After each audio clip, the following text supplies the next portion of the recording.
You might have heard that zone 2 is one of the best zones to be training in if you're looking to improve your cardiovascular fitness and also your performance as a cyclist. But how does it look and how does it feel when you're riding on a bike? Because a lot of time when out riding on the road, you haven't got much time to look down on a computer to make sure that you're in zone 2 by monitoring your power or your heart rate. And also, how does that replicate when it comes to the other zones that you might be training in, when it comes to active recovery for zone 1 or working at your VO2 max or threshold efforts in zones 4 to 6. So in today's video, I'm going to go through a workout that I put together myself that's going to go through each zone from 1 to 6, show you how it feels for me as an individual, obviously looking at my heart rate and power on Swift, but also just looking at the intensity that it feels for me when it comes to my breathing, because that's one of the biggest factors that you can rely on when it comes to the intensity that you're working at. If you're working really hard and you can't really talk, obviously you know the intensity is going to be very high. But if I'm talking like I am to you at the moment, then this is going to be quite an active, low recovery session. So by understanding how it feels, I feel personally from a coaching point of view, it makes it easier to replicate your intensities that you're putting out on the road, as opposed to be always being focused on the data in front of you on the computer.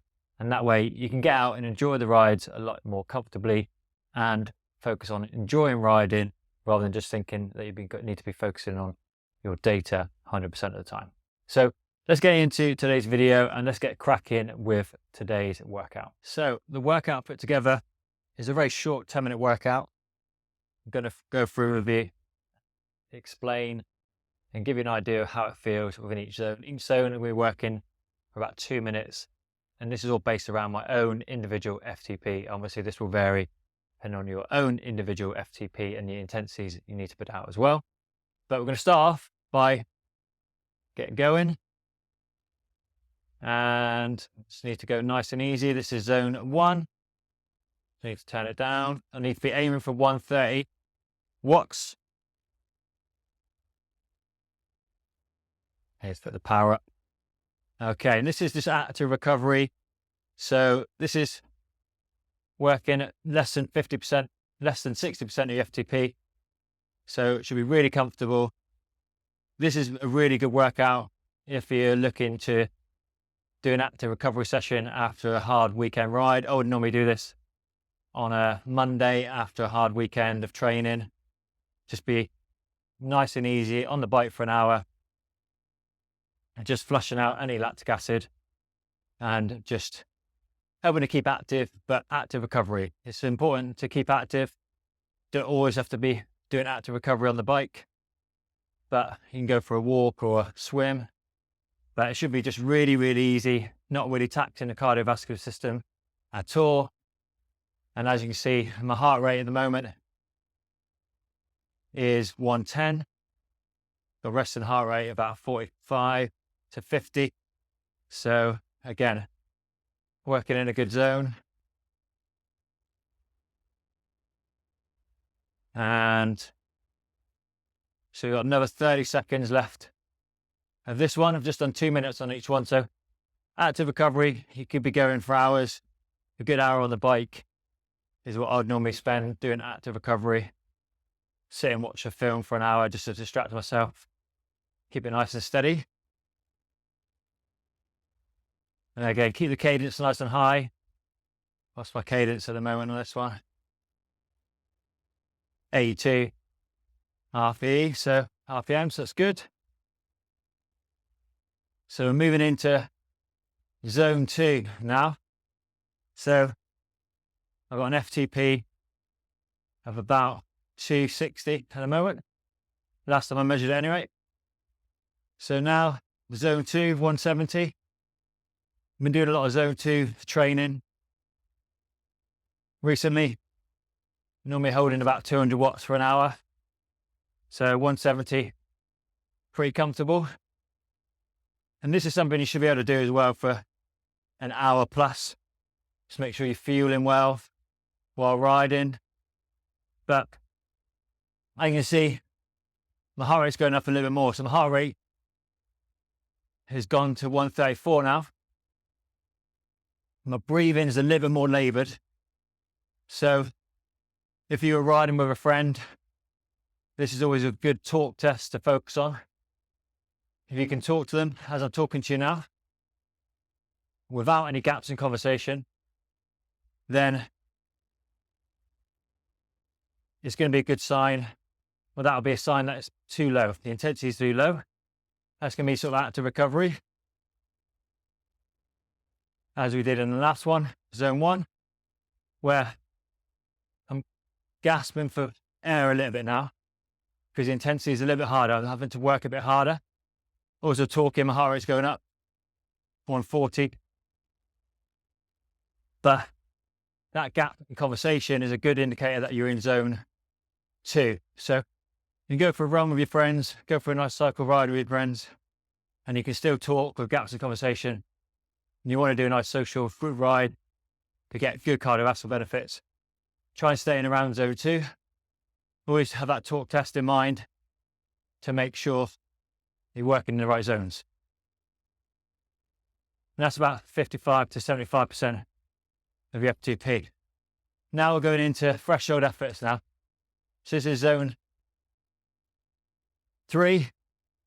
I'm now working at about 75 to 90% of my max FTP.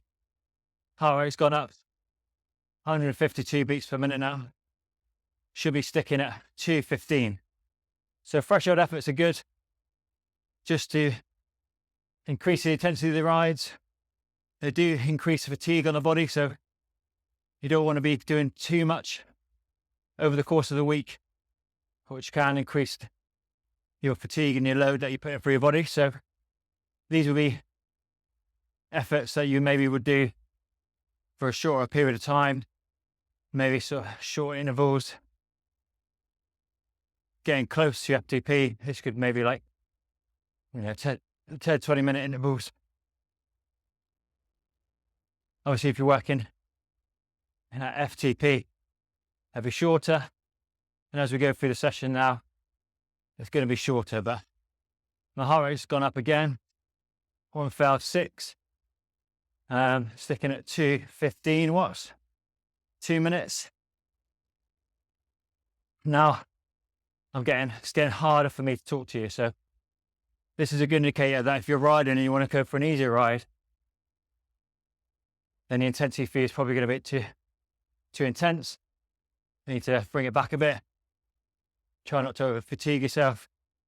And if you're doing a plan to do a recovery ride, and you're on Swift and you're getting carried away with everyone on Swift and you're going too hard, again, good indicator to try and bring that pace down a bit.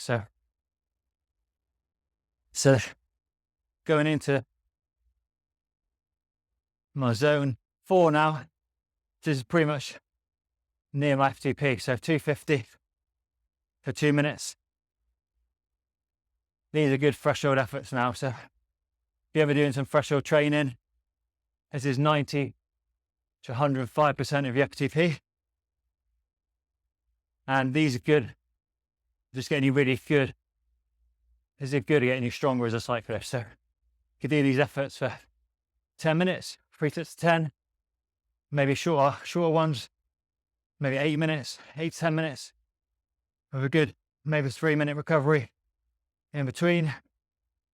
But this will get you used to just working that a little bit harder than you're comfortable with over time. Retest your FTP. Retest your FTP. This will go up. So you just have to work a little bit harder. So, there's a good little workout for me on this one today. So, got a minute left to go on this one. And again, remember, I probably could maintain this for a good 10 minutes or so, but I'm not going to be talking as much because my heart rate is getting close to my max now. My max heart rate maybe hitting about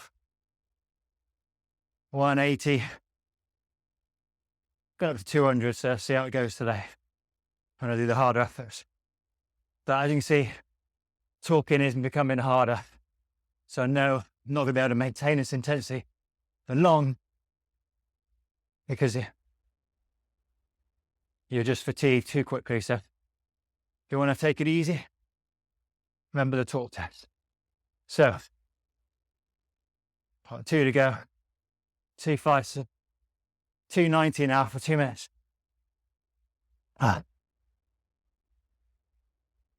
This is savage now. So, zone 5, these are VO2 max efforts. These are working at 105 to 120% of your max FTP. Heart rate now is what? 74, going up rapidly. Trying to maintain this one. Cool. And then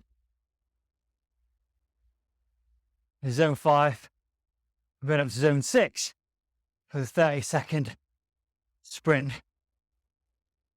which is anaerobic, which I ain't got. Is max effort. You're not going to be able to breathe. And I'm struggling to breathe now, so I'm doing a little bit more where I should be. Come on, a minute to go. These are good if you want to improve your ability on the climbs or your sprints.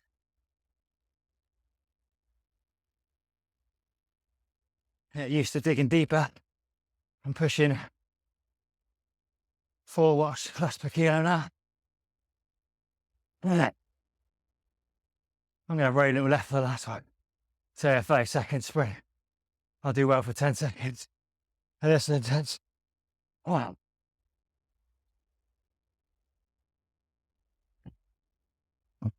Oh, come on.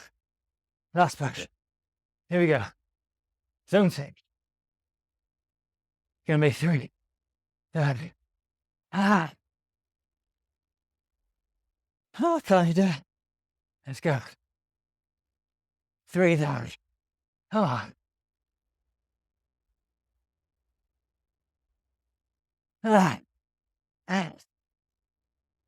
350.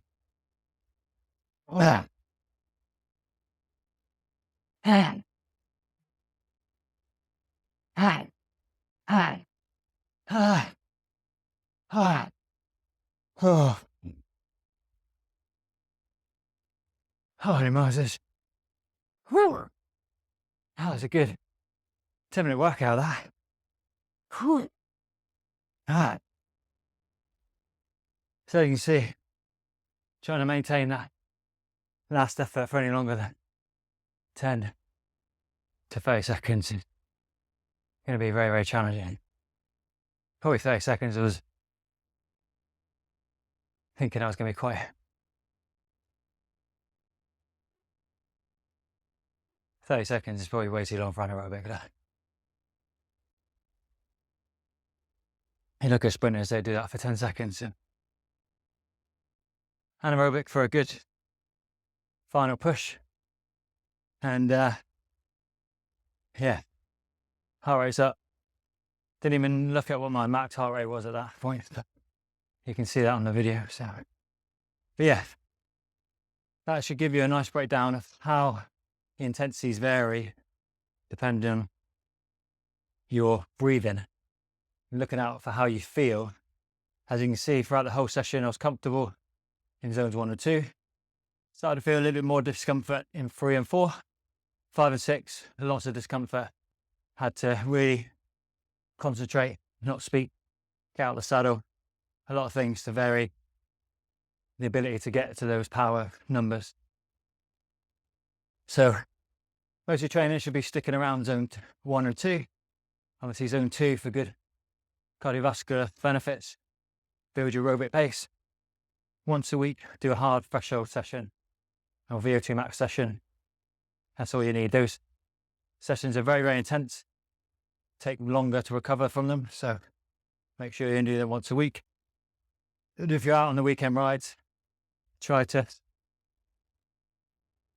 just enjoy being out on the bike. Maybe do the odd sprint up a climb for a bit of fun. But ultimately, the biggest percentage of the time should be in zone 2, maybe a 3. while you're riding. So yeah, just to minimize fatigue, make sure you can keep training week in, week out throughout the year without any need for some serious downtime from overtraining. And if you're looking to monitor how you're feeling, remember, focus on your breath. Your heart rate monitor will be there, but you're going to be focused on the road. So really get used to how you feel on the bike and your breathing and yourself, because that will definitely play a bigger role just in terms of you to being more comfortable on the bike, as opposed to always being fixated on data. Data is really important to help you understand how you're progressing and push you. But remember, it's just a guide. Certainly want to just be one with the bike and enjoy it as much as you can. So getting used to the breathing is really important. So yeah, base all your sessions as much as you can around zone 1 and 2. Set. Base all your sessions around zone 2. Bit of recovery in there and some efforts, and you'll be riding strong in no time. So we'll leave the video here. Any questions, let me know in the comments below. If you want to try this workout as well, let me know in the comments below. I'll share it with you on Swift so you can access it for yourself. And hope you did. And when I catch my breath, hope you enjoyed this video. Thank you very much for watching. Don't forget to like and subscribe, and we'll see you in the next one. Fuck me. That was fucking tough, man.